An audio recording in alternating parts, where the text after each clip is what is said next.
Hey guys, welcome to the first episode of Sidetracked. This is going to be basically a talk show about music. We want to kind of focus on, making a platform for people to have, discussions about music and to promote sort of a local music scene in Warrensburg. And so to do so, we want to bring bands on and kind of have them play. But before we get into that stuff, we felt like we needed to introduce ourselves, not just in the traditional sense, but also in sort of our musical tastes. So, Leah, you want to start introducing yourself? Yeah, so obviously, since we're doing this, it's pretty safe to say that I'm a huge fan of music and I absolutely love it. It's a big part of my life. I think that it's pretty safe to say that my life kind of revolves around it, no matter whether I'm driving, cooking, cleaning, sometimes even in class. I'm listening to music all the time. I can take it back to a specific point when I was a kid, when my dad was telling me about how he was a bouncer for concerts back in the day, and I just remember him telling me all these crazy stories, and I remember thinking, I'm gonna be one of those people that like does crazy stuff at concerts, and I think that was like a big trigger for me. I listen to a lot of newer alternative stuff. I like a lot of old metal, Megadeth, Iron Maiden, Metallica. That's kind of my stuff. Huge Led Zeppelin fan, and my secret love is old country. I don't tell too many people that. But yeah, music's more than just noise coming out of boxes for me. I feel like I'm a character in a movie sometimes, and the music I listen to is kind of my soundtrack. Dude, so. that's dope. I think about that way too much also. Yeah, when you're walking in class and stuff, this is my jam. Yeah, throw on some like Wu-Tang and I'm walking along, I'm like, wait a minute. So for me, I listen to, I guess more, I listen to a more like indie sort of hipster noise rock stuff more so than sort of the classic rock and metal stuff that Leah listens to. And I also listen to a lot of hip hop. I'm very entrenched in my hip hop opinions. And I think for me, music kind of comes back to my siblings are all a lot older than me, but I remember I was in like 6th grade, and my brother gave me a Motion City soundtrack CD and was like, hey, listen to this. And I was like, okay, and I did, and then I think I listened to that, it must have been 150, 200 times during my like sixth grade year, and I don't know, I feel like from there I started to delve into music, because before that it was just whatever my parents had on, or whatever my siblings had on. Which can be dangerous sometimes. Yeah, it can be real bad, yeah. But yeah, I'm definitely, I think that's like a really important moment, and then there's a few other times where, like, I remember the first time I heard the Mountain Goats was like this huge thing for me, like that completely changed me, and I don't know, I think it's really important to recognize like these songs that do have an impact on you, because it's like any other, you watch a movie, you come out of it, you're changed somehow. It might be like microscopic, but it did, everything has an impact on you. So that's kind of, I guess that's kind of where I'm at. So now that we've got our introductions out of the way, we're going to cut to a quick commercial break. All right, guys, welcome back to Sidetracked. Now we're going to move into not necessarily like the critics or the popular choice of what the best albums are, but individually, for me and Leah, what we think the top 5 albums, respectively, of 2016 were. So we're going to start with mine. My number 5 record is Stage 4 by Touche Amore. And these guys are, I'm horrible with my like random genres. I think post-hardcore is the name of their genre. Screamo, probably would most people recognize it as. And this is not a genre that I normally listen to, really, but this record is just so raw and emotional, and it's basically a concept album dealing with the singer's, his mother's passing of cancer, and so sort of the struggle of her dealing with that and dealing with the treatments and stuff in life, and then ultimately her death and dealing with that. So it's a very emotional record, very sad, very raw. Honestly, my only complaint is, as somebody who likes like really noisy lo-fi stuff, I wish they had actually just amped this up and made it just a little bit more raw and hard to deal with, because I mean, that's what cancer is, So Leah, you listened to the album. Yeah, I liked it. This is actually kind of the stuff that my little brother and my older brother and stuff listen to. My family kind of jams to this kind of stuff, so I was definitely into this album. Don't have too many critical comments Yeah. about it. But Oh, I do want to circle back around to, so I've got my top tracks listed here. The second track on the album, New Halloween, and I believe Rapture's the third. The album's just, it starts off, so the first song, I just love the songwriting all over. I was just about to say I love the writing in the first song, and then I realized, no, I just love the writing all over it. It's all beautiful. well, there's like one, a good meaning behind it also. yeah, I mean, Makes it yeah. not easier, but makes it deeper. Yeah. There's there's a line, so New Halloween is basically like it's been a year since she's passed away, and he's kind of dealing with that and dealing with the like the anniversary of her death. And Rapture, the hook on that song, I always saw the glass as being half full. Like, oh man, it's all the Sounds writing in this. beautiful. Yes. I was like, third song in, I'm already almost in tears. Like, really beautiful album. Like I said, it's post-hardcore. It can be inaccessible, but definitely worth a listen. Well, my top 5 was Death of a Bachelor by Panic at the Disco. I think that Panic at the Disco definitely was like kind of a face for a lot of our generation's emo phase. I know a lot of us, like, I know I Oh, for definitely went sure. through an emo phase where I had dyed my hair black, and I always did black nail polish and wore band t-shirts all the time. Oh, Never yeah. really grew out of that. Actually, I didn't really grow out of all of that, but I think that like the evolution of Panic at the Disco has been super duper fun to watch because from their early stuff, when you listen to it, it's like this is all good music, but it just gets so much better, and it's a much better quality. And then in an interview, Brandon Urie actually says that he channeled his inner Sinatra, and I mean you can definitely see that when Yeah. you listen to this whole album. My top 2 tracks from this were Impossible Year and Don't Threaten Me with a Good Time, which are like on the spectrum of like emotional, like how you feel when you listen to them. They're on the opposite ends because Impossible Year is like slow and it's really sad, and then Don't Threaten Me with a Good Time is about a good time and about partying and being with your friends and doing crazy stuff. So I thought it had everything for me, anyways. Everything I was looking for. Yeah. Oh yeah. I gotta say, I'm surprised not to see "L.A. Devotee" in your top tracks because I that really is like that song, far but- and away my favorite song on the record. I really dig that track. Yeah, and you like you were saying about the evolution of the band. This record sounds like nothing like I Yeah. don't know. It's definitely been a wild ride. for them. So my number 4, I guess we'll move on, is Run the Jewels 3. And this album was actually slated for a 2017 release. It barely squeaked in, but God, I'm glad that they did because this thing is amazing. And like a Christmas Eve. Yeah, exactly. It was like a Christmas present. And then they did the Portlandia skit where they announced it, and oh, it was so good. But this thing is full of, I mean, if you listen to Run the Jewels 1, if you listen to Run the Jewels 2, like, it's more of the same, but it just feels more polished. And actually, this record feels more political, and that's coming from their second album had a line on it, something to the effect of, and the forehead engravers and slavers of men and women, and something about religion, the people who rule over you through religion. So this is coming from people who made a record like that, and this is more political, more of that sort of like rap with a message. And I feel like that's kind of what hip hop to me is about, having this message and about dealing with the problems that plague a community.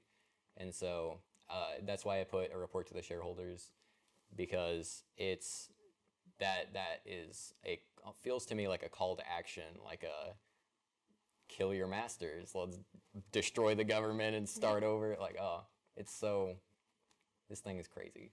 And I think that this is one of the best album cover arts that we have throughout the entire show. I think that this is one of my favorites.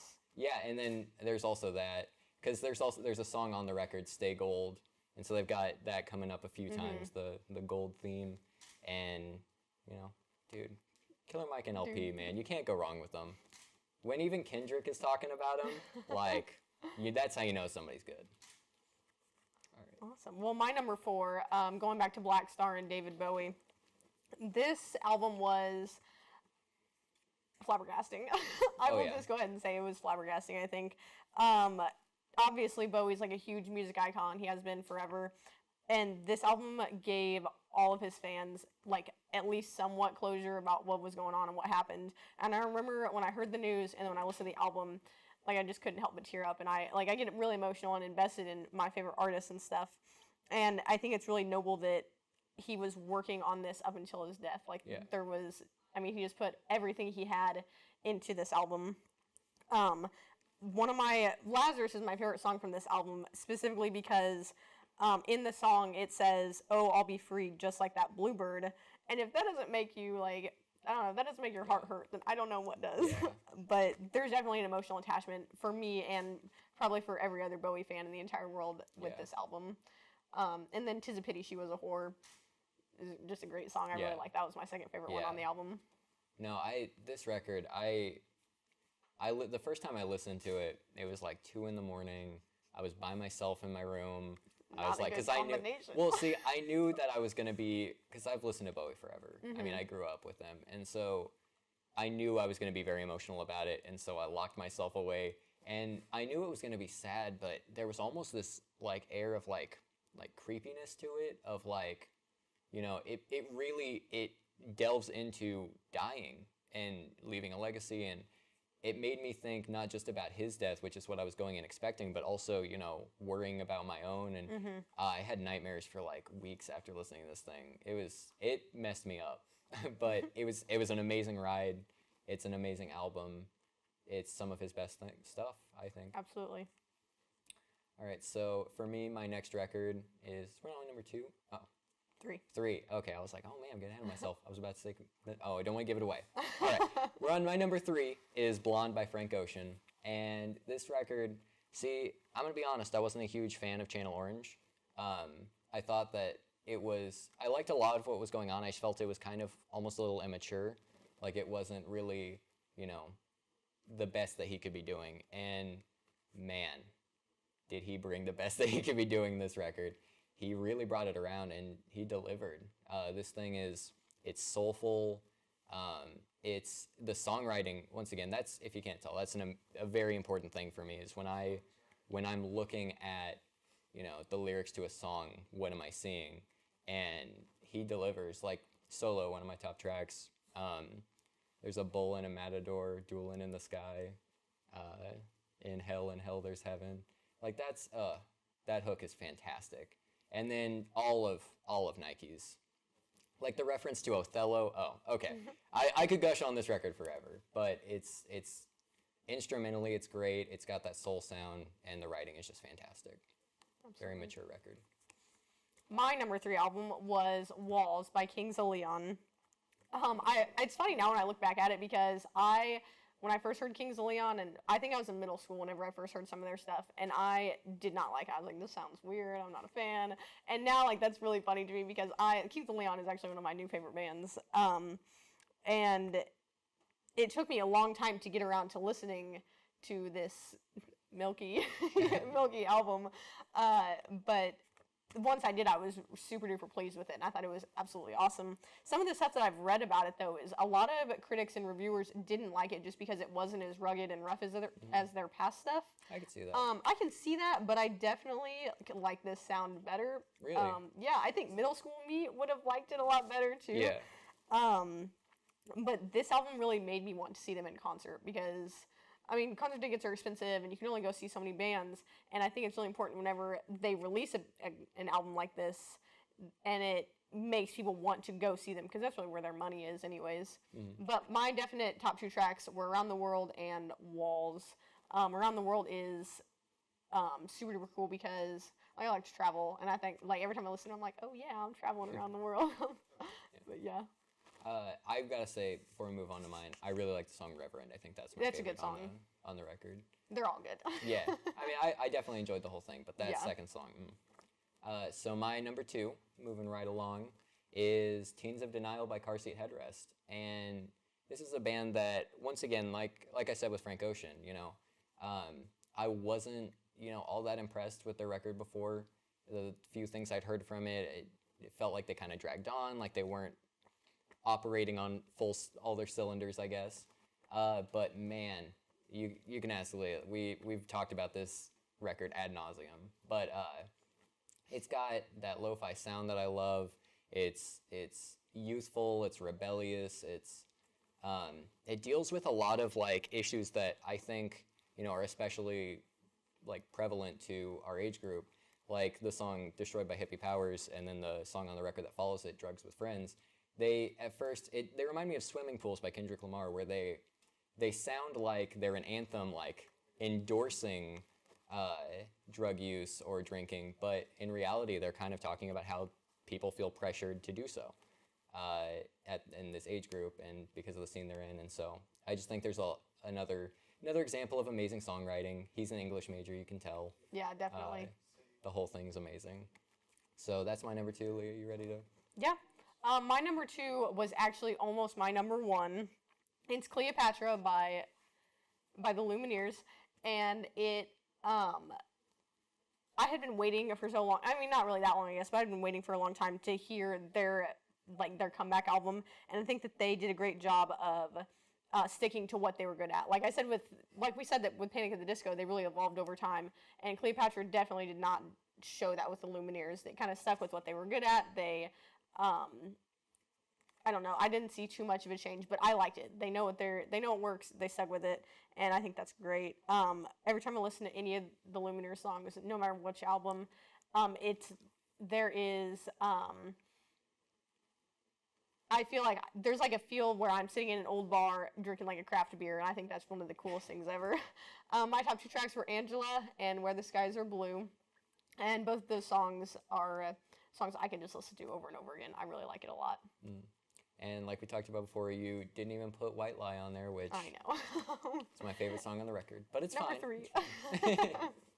3. So finally, the big reveal, my number 1, which is going to surprise exactly no one ever who knows me, but 22 A Million by Bon Iver.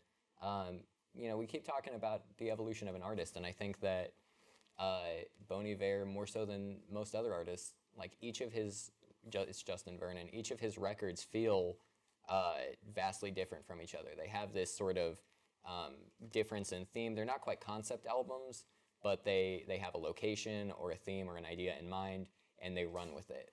And this one, the idea that it runs with almost feels like not having an idea. It feels like being lost as an artist and not knowing what message you're trying to convey, what you need to be doing, not wanting to be stuck releasing the same record every year, but instead trying to challenge yourself and finding that, maybe you can't find yourself and maybe you can't find the sound that you need to be having. And that's especially what God is to me, using religion as a focus for that. So yeah, I think this record's great. I think that the instrumentals and the lyrics are almost meaningless, but in a way that you can find any number of meanings in them, and I think that's really cool. And that's kind of why it's my top, because I can listen to this thing 400 times and still have no idea what's going on, but always wanting to keep figuring it out. It's not like, I don't know, I don't want to know. So. Yeah. So my number 1 album of 2016 has to be How to Be a Human Being by Glass Animals. This album gave me a completely different perspective on pineapples, and that's the only reason I like it. Just kidding, kind of. I think that Glass Animals is definitely an upcoming band that they have to be respected for what they are, but more so just like everything that they create, I think is just beautiful art. I don't think I've ever listened to a Glass Animals song and been like, that was okay. It's always, that was awesome, and I'm going to listen to it 8,000 times. Yeah. My top tracks on it were definitely Agnes and Pork Soda. Agnes is one of my favorite songs in the entire world right now, just because it's about suicide, and it's about someone who actually committed suicide, and the lyrics are so strong, and you don't realize it until you listen to it a couple times. You're like, whoa, this is a really deep song. Mm-hmm. But I fell in love with it like the first time I listened to it. Yeah. And then Pork Soda, obviously, that gets a lot of hype anyways. But yeah. I mean, pineapples are in my head. That song, like the story behind the song too, where they heard the homeless guy saying that. It's just awesome. Yeah. I definitely think that the album is captivating, and I would say that How to Be a Human Being is better than Zaba. But I think they still stay true to who they are, and it's still it's, I don't know, it's still glass animals, you know. But when I think of, oh, there's one word to describe this album, I immediately think, you know, this is pretty whimsical. Like, I feel whimsical when I listen to it, and I think it's just a really good album that makes me happy listening to it. Yeah, I really dig Agnes. I think that song's great. I also really like season 2, episode 3. Yeah. Also, love that title. Yeah. That is like a fantastic song title, and I don't know why it works so well. It just does. Well, because it's, I don't know, it's just awesome that it's like their second album, and it's the third song on their Yeah. second album, so it's like, Yeah. oh, everything just flows. It's perfect. But yeah. I really like this thing. I think that it flows especially well. Like each song kind of moves into the next in a very. Absolutely. Pineapples. So I think that covers it. You know, I think you guys get sort of a sense of maybe who we are as music listeners from this, and ideally that'll like inform whether or not you think maybe our opinions are worth listening to as we bring other people on and as we do more reviews. But we're going to cut to a commercial break, and then we'll come back and talk about kind of our plans for the future.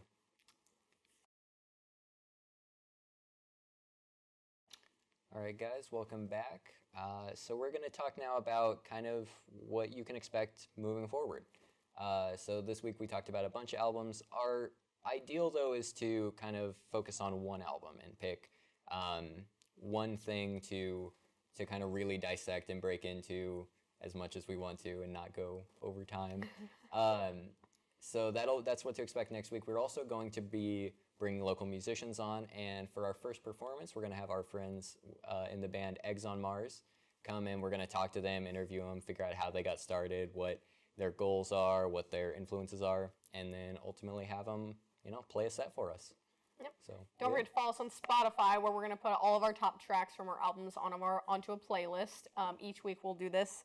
And then we just like to give a special thanks out to Shannon Johnson and, of course, the UCM Communication Department for letting us do this and for helping us out so much with everything. of course.